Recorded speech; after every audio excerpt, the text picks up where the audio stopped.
หน่อไม้ขาวหน่อไม้ขาวพี่น้องขาวงามเนาะโอ้ขาวอะไรเนี่ยโบต้มก็ได้ได้เอาอันนั้นเลยแกงเลยเป็นขาวครับ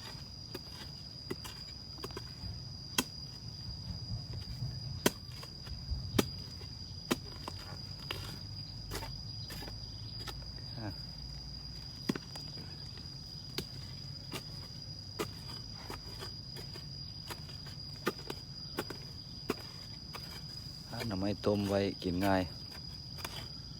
กินแรง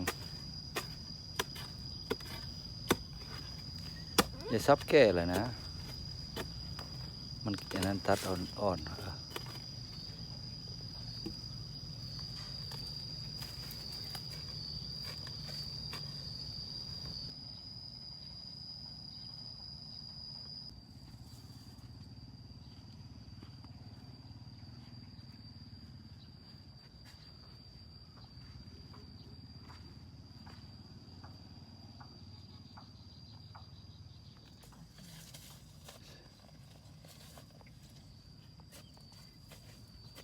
าเอาตัวนอกขาวๆเลยนะ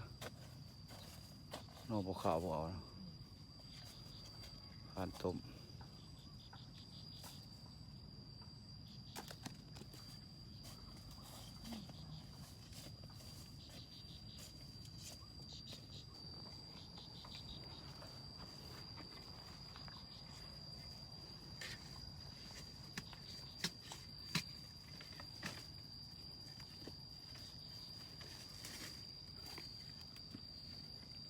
คนโบมาแหละเนี่ยจังยัง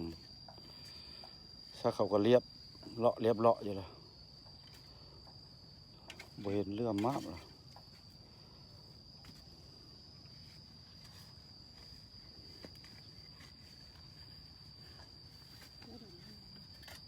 เขาดำนาแล้วเขาโบมา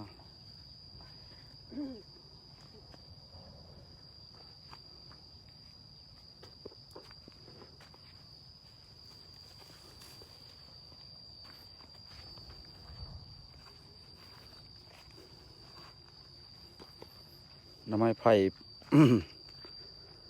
ขี่หัวให้ไปหน้าพอได้กิน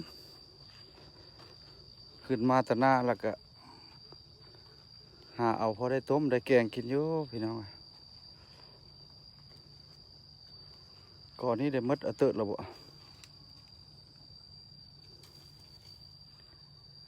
นอกเอานอกขาวๆรถ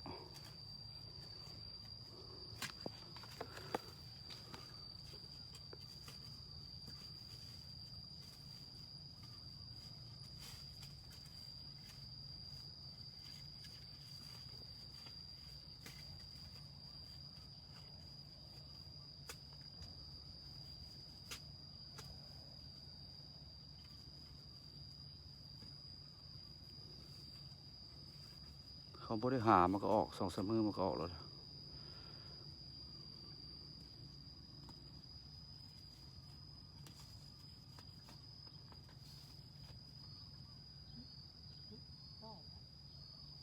บ่มีดอกต่อจูดแล้วได้ซะเอาไผ่จูดแล้ว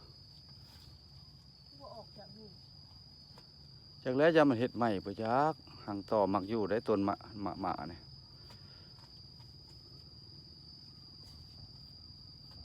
สักหน่อ2บ่3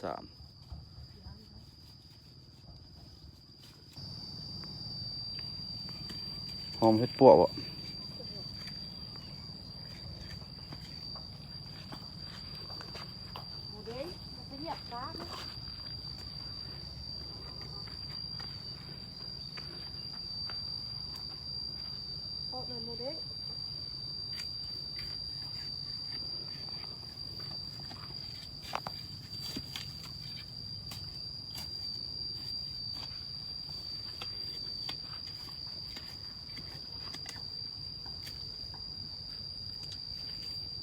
ได้แล้วรถตุ้มก็เอาไปกอนะตึ้งกอเถียงบ่พอแล้วต้มกินง่ายนี่ เข้าป่าแล้วสั่งยุง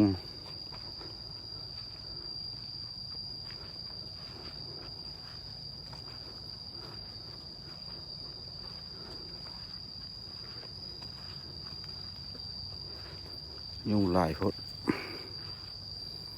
หาหน่อไม้ต้มกินง่ายกับพี่น้องเอ้ยบ่มีหยังกินนี่กินปลาดุกหลายก็เบื่อเลย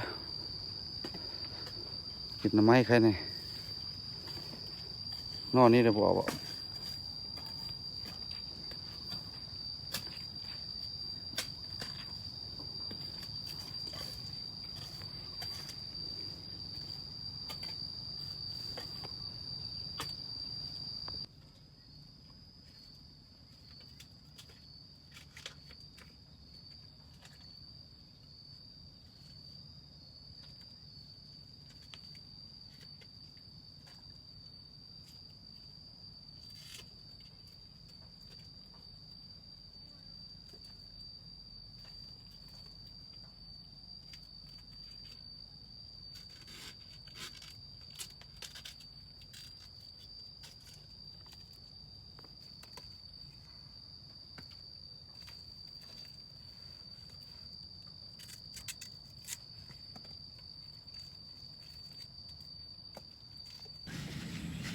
2 โลก็ผู้ที่ได้2 หนานโลละหนานบ่อาจจะเสร็จโลละ2 หนานเนาะ2 หนานครึ่งลงผักบงไว้กินยามฝนพี่น้องเอ้ยให้นี่มันบ่อยากงามนะเฮาได้ปลูกผักบงไว้กินผักบงนี่ก็ยามเป็นราคาก็โยโล1 20,000ก็ตกอยู่ในหลายเติบแล้วได้พี่น้องได้40 บาทแล้วเด้ไรเลย40 บาทเงินไทยแล้วเด้โล1 20,000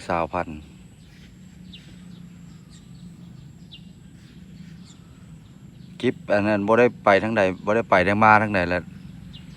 มีแต่เอากิฟปลูกพักปลูกหญ้าเนี่ยแหละอยู่ทุ่งไร่ทุ่งนาเนี่ยแหละให้พี่ให้น้องเบิ่งได้เห็นเด้อพี่น้องมันช่วงนี้ก็ยามเวียกหน้ากับบ่ทันดำเนาะถ้าบ่ถ่ายกับบ่มีที่ว่าที่ไปที่มาเนาะพี่น้องเนาะ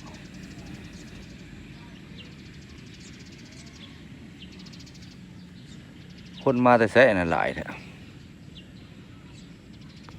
สุกหรือบ่หน่อไม้นี่ซีมกันเด้อจะว่าจืดแล้วบ่ได้หน่อไม้ขาวนะ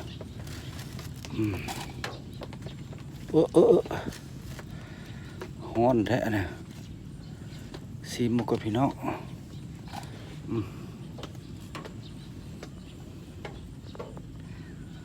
จืดแล้วบ่ได้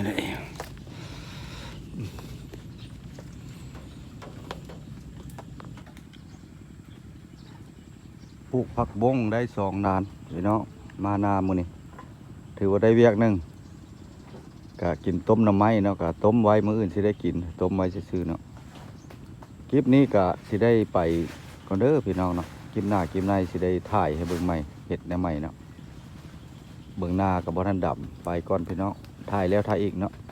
ไปพาเบื่อพาหน่ายกันพี่น้องเอ้ยหน้าบ่แปลงกันซ้ำนี้ภาคเข้ากำลังเป็นกำลังใจในเด้อพี่น้องเขาทางพี่น้องชาวไทยเขากะโบทิมโบปะโบว่างกันเนาะพี่น้องไปทางใดมาทางใดก็เพื่อกะเข้าไปส้มคลิปให้เนาะทาง2 บ่อแปลงบรรณาขอขอบคุณหลายๆเนาะมดสุขูสุขคน